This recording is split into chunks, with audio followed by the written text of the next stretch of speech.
Tapi hari ini tidak ada Ibu Siti yang adalah sepupu saya. Kok saya jadi lupa bahwa dia sepupu saya. Tapi saya bersuka cita juga karena hari ini hadir bukan sepupu saya, kakak saya. Perkenalkan kakak saya Pak Devi Sumedang dengan istri dan anaknya. Terima kasih sudah hadir. Saya tadi agak grogi karena khotbah dilihat oleh kakak saya. Jadi mohon maaf kalau sampai saya salah-salah gerak atau salah tingkah gitu karena ada kakak saya mengawasi saya. Ini adik itu mengajarkan benar atau tidak. Ya. Tapi saya bersyukur bisa ada di tempat ini dan tema yang diberikan adalah beragama secara substansial. Nah, ini kalimatnya luar biasa ya, substansial. Jadi saya terpaksa harus cari kamus ini apa artinya substansial ya. Nggak ngomong saja artinya apa, paham itu dari apa sih substansial itu? Substansial itu adalah isi atau pokok atau inti yang sebenarnya dari sesuatu. Jadi kalau beragama secara substansial, maksudnya tentu adalah beragama yang dari sudut isi dan yang sebenarnya, bukan yang pernah-pernahnya, bukan yang bunga-bunganya, bukan yang seremonialnya saja, tapi yang intinya apa sih beragama itu, apa sih beribadah itu. Saya mungkin lebih menekankan ke beribadahnya daripada beragamanya, karena agama itu adalah pada umumnya dipahami sebagai seperangkat cara manusia untuk mendekatkan diri kepada Tuhan atau untuk beribadah kepada Tuhan. Seperangkat cara, tentu ada banyak arti di sana. Tapi beribadah secara substansial, inti dari ibadah atau maksud dari ibadah itu apa? Sehingga teks ini sungguh sangat penting kita pelajari. Kita melihat Alkitab kita dari Yesaya 28 tadi. Kita lihat satu persatu. Ayat 1 sampai dengan kita lihat satu. Serukanlah kuat-kuat, janganlah tahan-tahan. Ini perintah Tuhan kepada Yesaya, kepada bangsa Israel yang memang terkenal tegak tengkuk ya. Kita semua tahu bahwa bangsa Israel tegak tengkuk, bangsa Israel keras kepala, sudah menjadi umat pilihan sebenarnya, sudah menjadi umat istimewa sebenarnya karena Allah pencipta yang kemudian mengantarkan mereka keluar dari perbudakan di Mesir. 400 tahun mereka di sana dan mereka menderita dengan luar biasa. Tuhan yang membebaskan mereka. Mereka minta pertolongan Tuhan karena mereka sudah tidak tahan lagi disiksa di sana.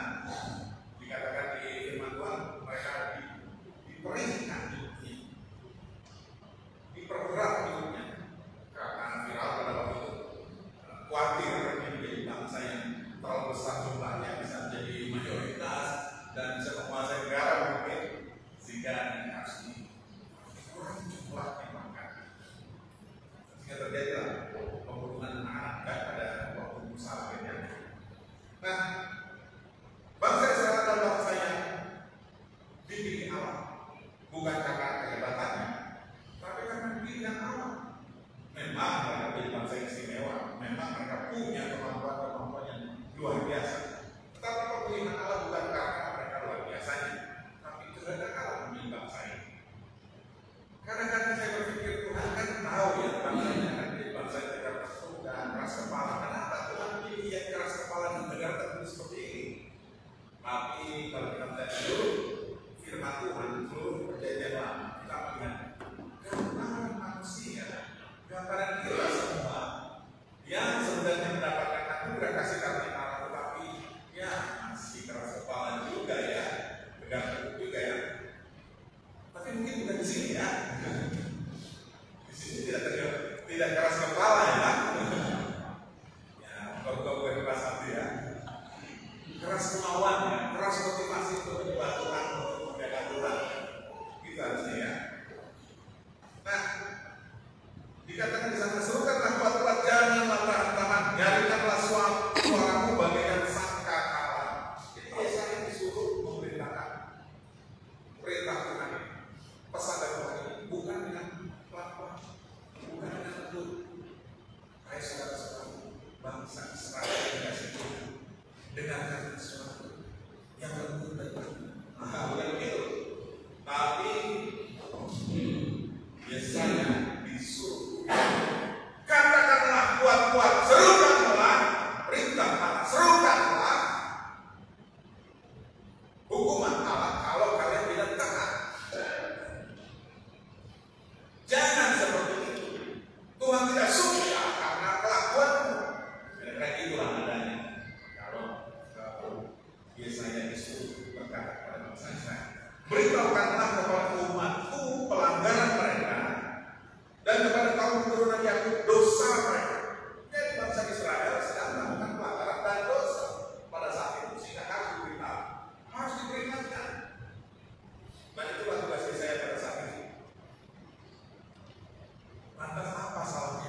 ayat 2. Memang setiap hari mereka mencari aku.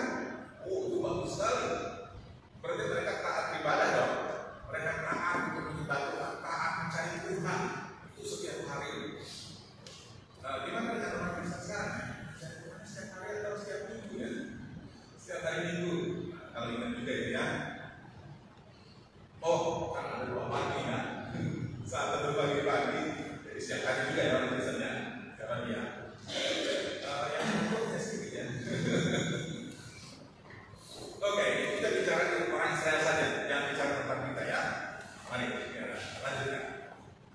Memang setiap hari mereka mencari aku dan suka untuk mengenal segala jalanku. Wah, ini berarti bangsa Israel senang belajar firman Tuhan, suka untuk mengenal segala jalanku. Berarti mereka rajin buka Alkitab. Rajinnya suka, bukan cuma rajin, suka, senang.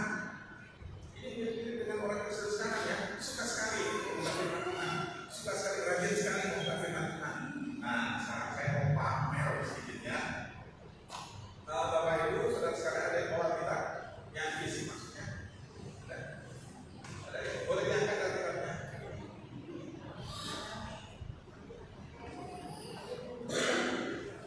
Nah, sudah turunkan saja, jangan lama-lama.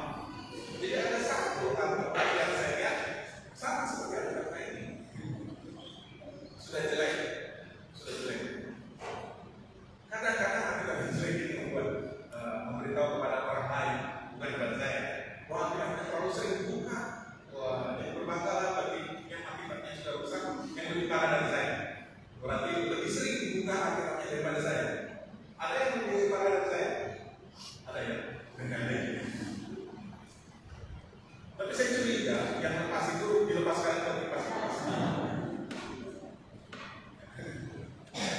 Ya, saking seringnya dibaca. Jadi itu menandakan orang yang suka sekali membaca firman Tuhan. Oke, kok saya balik ke sini ya? Kita kan bicara soal Israel ya, oke, tentang Israel.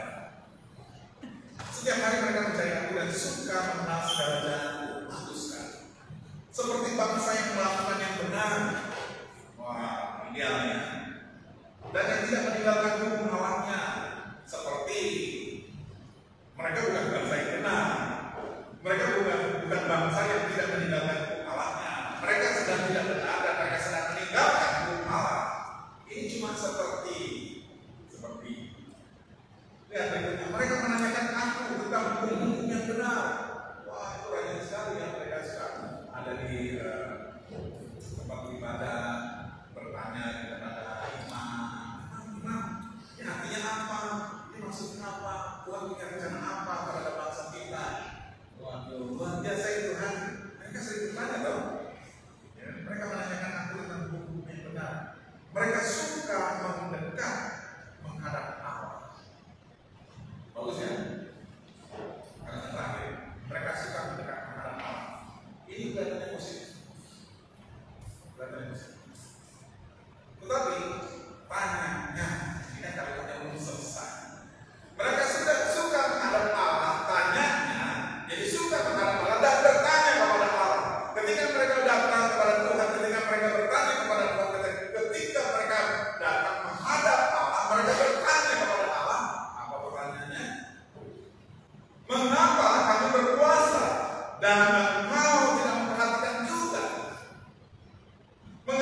kenapa harus berurutan? Ya kan dicetak berurutan kan, jadi sebuah urutan.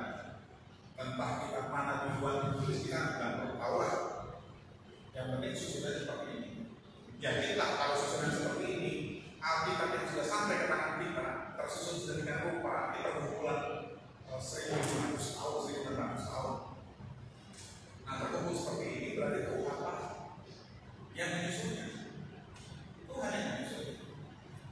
Karena bukan satu dua orang, bukan perusahaan penerbit yang menyusun Alkitab ini susunan, tapi gereja dan umat Tuhan sebagai perpanjangan tangan Tuhan untuk Alkitab ini. Nah, kalau Tuhan sudah menyusun seperti ini, maka inilah yang kita butuhkan. Inilah menu yang kita butuhkan, mulai dari Kejadian, Keluaran, Bilangan, Ulangan, dan seterusnya. Yosua, Hakim, Rut, dan seterusnya. Sampai kepada Kejadian baru.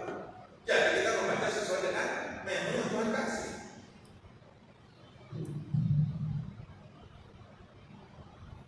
Dan ini yang kita butuhkan. Kalau Bapak Ibu baca sampai kepada iman, dulu saya ingat pengalaman saya. Kalau ini saya Bapak bisa 2 jam kan, boleh ya? Jadi kalau udah cerita pengalaman 1,5 jam ini.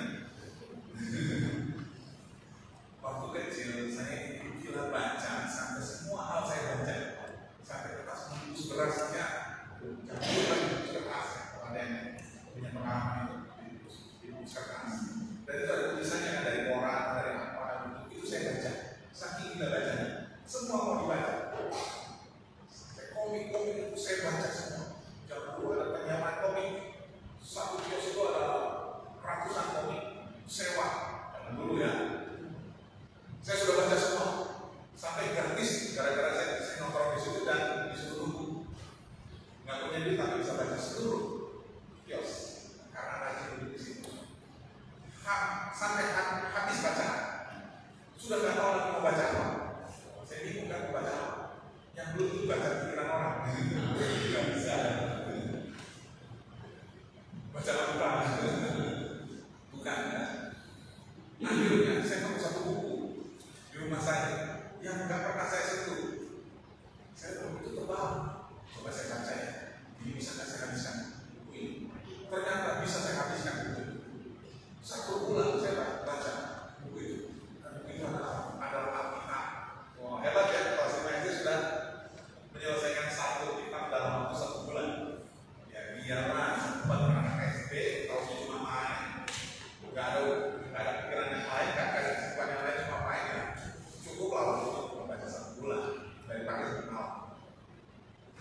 Nah, pergumulan ketika membaca itu ada di kitab Imamat. Kita Kejadian kalau dibaca dengan yang kisah-kisah dan seterusnya sampai di Imamat baru susah sekali baca karena pergumulannya disuruh potong itu paha hewan, kemudian disuruh tepung sekian eva, kemudian apa lagi yang dibuat, nanti diulang lagi. Itu apa sih? Apa cara persembahan itu rumitnya dan harus itu semua dan dibaca semua. Tapi saya punya tekad untuk menyelesaikan kitab itu hingga selesai. Tapi bukan yang saya maksud. Kalau Bapak Ibu coba baca kitab Imamat, maka akan terjadi situasi yang berat dan membosankan. Kenapa? Apalagi kalau sudah bicara soal persembahan detail-detail itu. Biasanya orang bosan. Tapi tahukah Bapak Ibu? Coba baca pelan-pelan, teliti, dengan sabar, dengan tekun apa yang dilakukan Musa ketika dia harus mempersembahkan itu semua.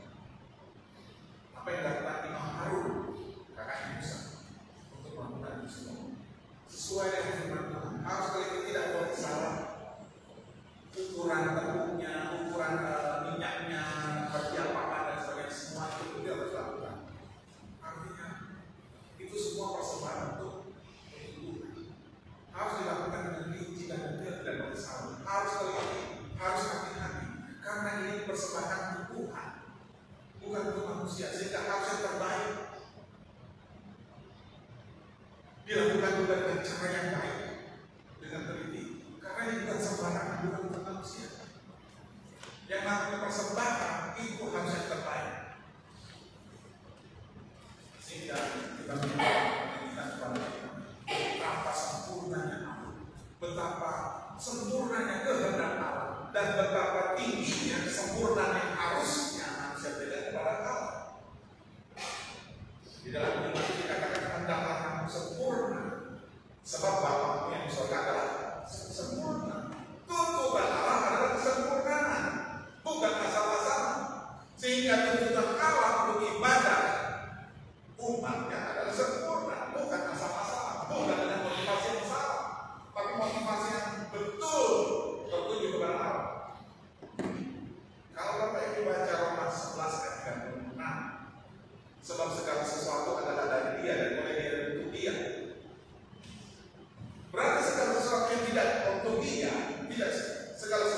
tidak oleh Dia, segala sesuatu yang melenceng dari itu semua adalah salah, adalah dosa.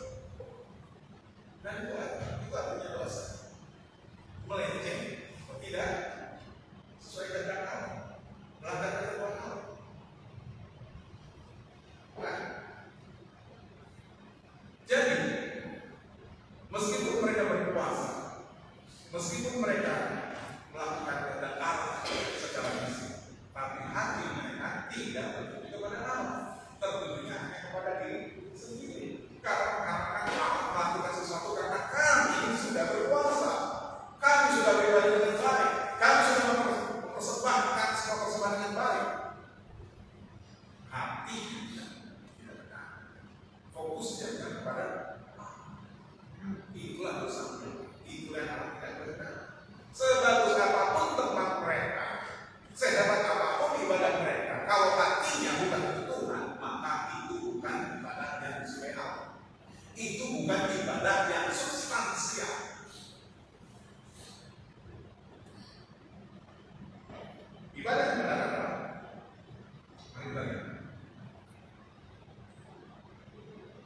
Masih ayatnya, sesungguhnya pada hari puasamu kau masih tetap mengurus urusanmu.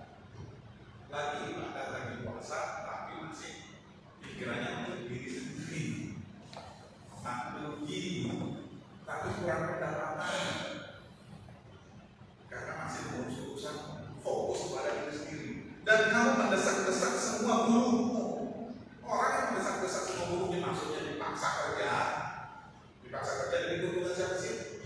Biasanya kalau orang punya buruh lantas dipaksa kerja berarti kan keuntungan dia ya, bukan keuntungan buruh. Masa sih kalau orang paksa bawahan kayak kamu kerja, lu tidak mau supaya kamu dapat bonus gede, kan nggak gitu. Kan supaya perusahaan itu, saya akan kasih bonus kamu, tapi demi usaha demi saya. Kira-kira seperti itu. Lihat yang Pak, sesungguhnya kami berpuasa sambil berbantah. Berpuasa kok berbantah. Berbantah itu beragam, tengkar, berbantah dan berkelahi, serta memukul dengan tinju, dengan tidak semena-mena. Orang puasa kasar, gimana sih? Orang puasa mudah tersulut emosinya. Karena berpuasa itu kan menahan diri kan sebenarnya, secara fisik kan menahan apa? Secara psikologisnya mentalnya adalah menahan diri. Lantas ini apa katanya? Orang Israel berpuasa tapi berbantah, berkelahi, memukul dengan tidak semena-mena. Puasa tidak apa ini? Secara fisik aja orang bisa melihat bahwa itu nggak benar. Apalagi Tuhan yang bisa melihat hati. Dengan cara berpuasa seperti sekarang ini, yang pasti suaramu tidak akan didengar seperti ini. Lantas mereka masih menuntut Tuhan, kenapa kau tidak berespon? Tuhan, kenapa kau tidak menjawab doa-doa kami karena kami berdoa itu sudah dengan puasa, dengan luar biasa, merendahkan diri. Wah, melihat yang kelima, Tuhan bertanya. Ini kalimat panjang tapi kan kalimat pertanyaannya. Jangan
ibadah yang substansial.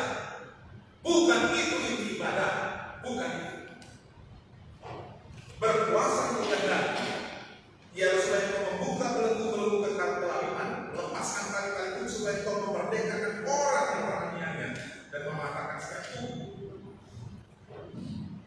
Ibadah yang meningkatkan bukan ibadah yang berusaha kepada diri sendiri seperti kami, tapi ibadah yang menginginkan Tuhan adalah ibadah yang berusaha kepada Allah, diekspresikan dengan sikap kepada orang lain secara positif.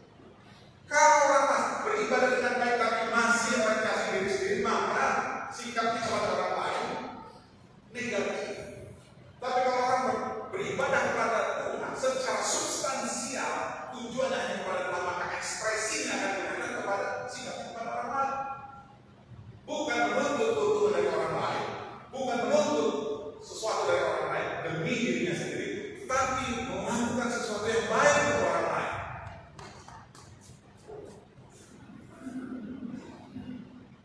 Saya ingat Matius 5 ayat 16. Hendaklah 15 ya. Demikianlah hendaknya terangmu bercahaya di depan orang, supaya mereka melihat perbuatanmu yang baik dan memuliakan Bapakmu yang di surga. Terang dulu bercahaya, ada terang dulu di dalam dirimu, dan itu baru bisa bercahaya. Dan terang itu berasal dari apa? Dari diri sendiri. Kalau kita beribadah dengan baik, maka terangnya Allah itu adalah kita. Kata papa saya, nama saya kan Sundan. Kata papa saya, Sundan itu pembawa terang. Tapi kalau kenyataannya sekarang itu pembawa silau ya, dalam diskusinya bukan silau. Sudah tidak dirasa silau ya. Gimana sih? Tapi terang mulai harus bercahaya, terang dari Allah yang ada di dalam diri orang yang percaya. Itu harusnya bercahaya, bukan terang yang kita buat, tapi terang yang natural ada dalam diri kita karena diajarkan Tuhan.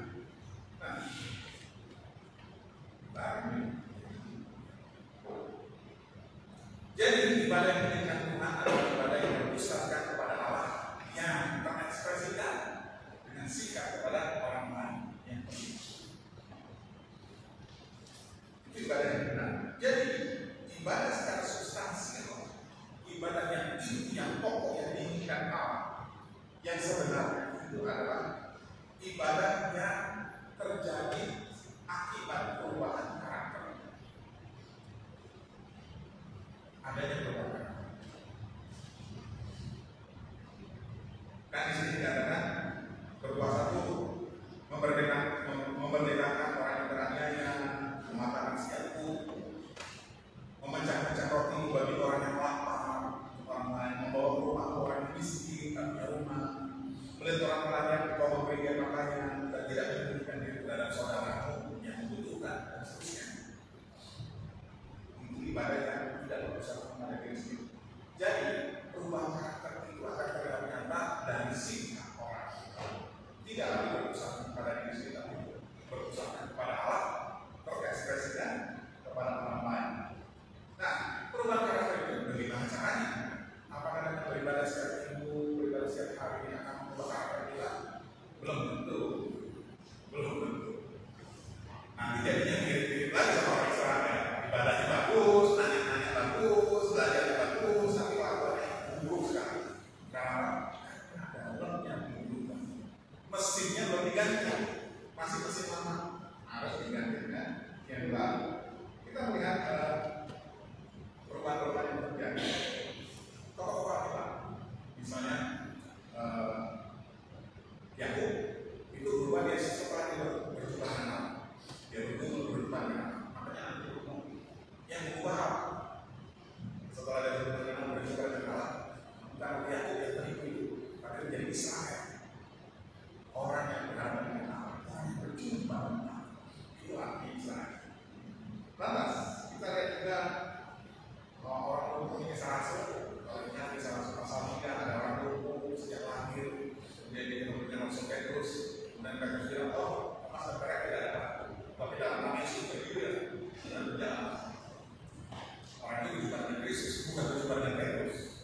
gimana suaminya?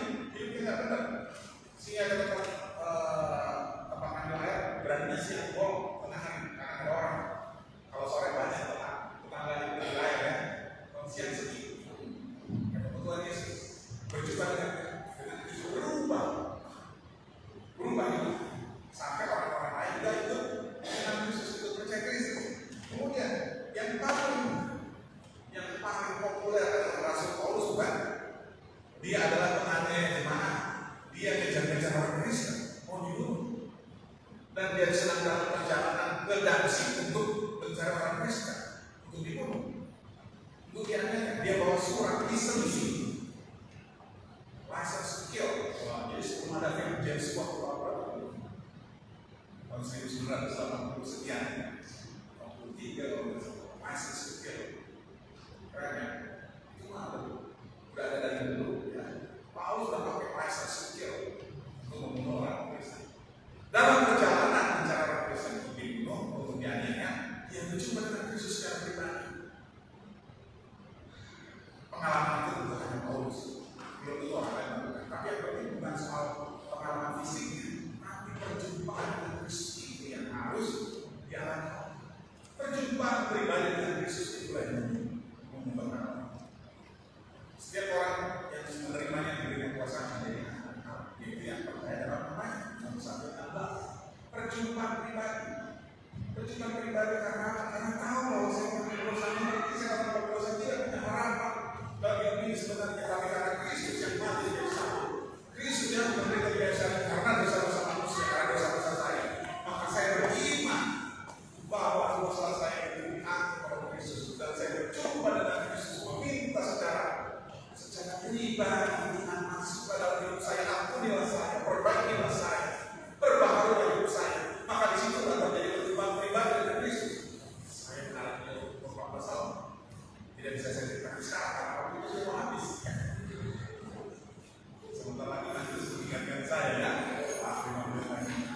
Tapi perjumpaan pribadi itu sangat penting. Karena itu yang mengubahkan orang, mengubahkan arah hidup orang. Di situ orang dikatakan bertobat, bukan sekedar insaf, tetapi berubah 180 derajat. Dulu hidup mengikuti kehendak sendiri, sekarang berbalik untuk hidup mengikuti kehendak Kristus saja. Karena aku bukan milik lagi, tetapi milik Kristus. Kata Paulus bukan aku lagi melihat Kristus yang hidup di dalamku. Sehingga orang yang mengalami perubahan dengan sendiri dia punya karakteristik pribadi yang berbeda. Karena sudah diperbaiki hidupnya seperti orang kusta yang sudah disebutkan makanya kembali kepada Kristus walaupun kembali cuma satu ya. Tidak entah kemana karena sudah diperbaiki bahkan bersama kalian. Karena Kristus sudah membeli dengan darah yang mahal kan? Yang 1 Petrus pasal 1 ayat 18. Kamu dibeli bukan dengan emas dan perak, tetapi dengan darah yang mahal, itu darah Kristus. Kalau kita yakin bahwa kita sudah menerima Kristus dan dibeli oleh Kristus, maka arahnya kita menjadi berbeda. Karakteristik kita berbeda. Walaupun lama-lama karakteristik ada juga ya, tapi waktu belajar ya, tidak ada masih. Kalau masih banyak, itu tidak ada. Percaya? Itu ada di pasal 12. Dibaca sendiri. Tapi orang yang sudah berubah karakteristik, diubahkan Kristus, maka hidupnya diabdikan kepada pemilik. Karena sudah dibeli, berarti dia tadinya menjadi budak dosa, berubah menjadi pengennya orang bebas ya. Tadinya budak dosa, sekarang menjadi hamba Kristus. Oh ya, begitu ya. Bahasanya indah. Kita suka dengan bahasa yang indah, sehingga mengincarkan maknanya. Sebenarnya artinya ini. Kalau dulu kita adalah budak dosa, maka ketika kita dibeli oleh Kristus dengan darah yang mahal itu, maka sekarang kita berubah menjadi budak Kristus. Kalau bilang hamba sekarang udah modern, udah keren hamba. Kalau zaman dulu bilang hamba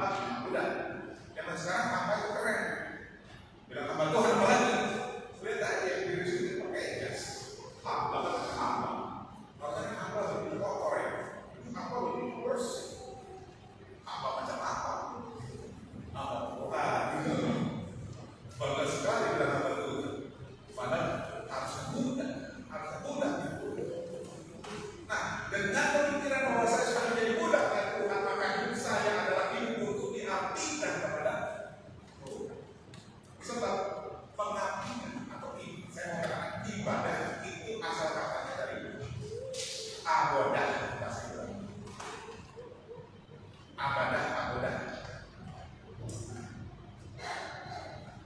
Banyak dari saya tapi nggak bisa dibaca semua ya.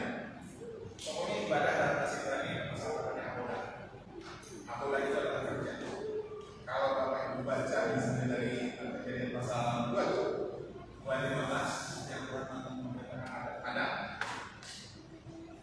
Tuhan Allah mengambil manusia itu dan menempatkannya dalam Taman Eden untuk mengusahakan. Nah, untuk mengusahakan itu bahasa Ibrani-nya leada. Dari kata abodah. Jadi guru bekerja untuk memelihara, guru bekerja untuk pokoknya leada bekerja untuk.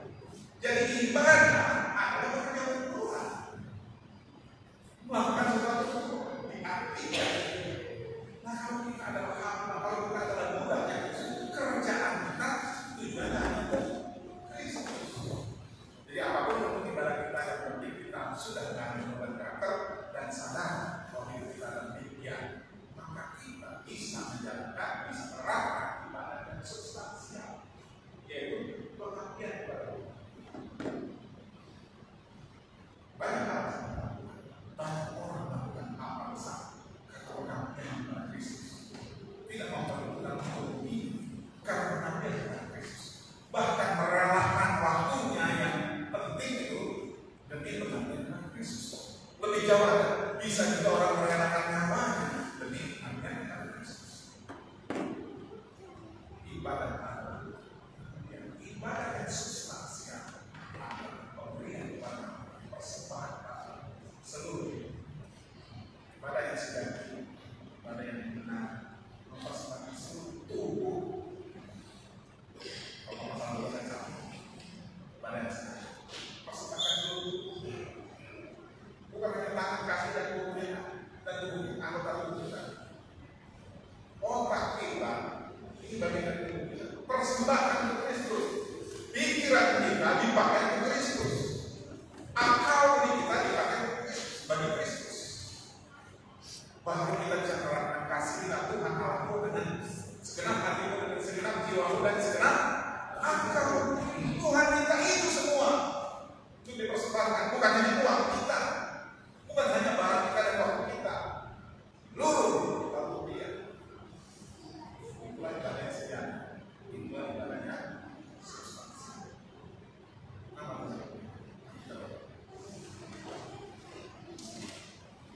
terima kasih Tuhan. Firman kiranya Tuhan kami semua supaya kami bisa beribadah dengan benar, mempersembahkan seluruh hidup yang kami hanya untuk Kau, juru selamat kami yang sudah membebaskan kami dari dosa dan kuasa dengan pertolongan Esa. Biar kami mengingat itu sebagai upaya kami terus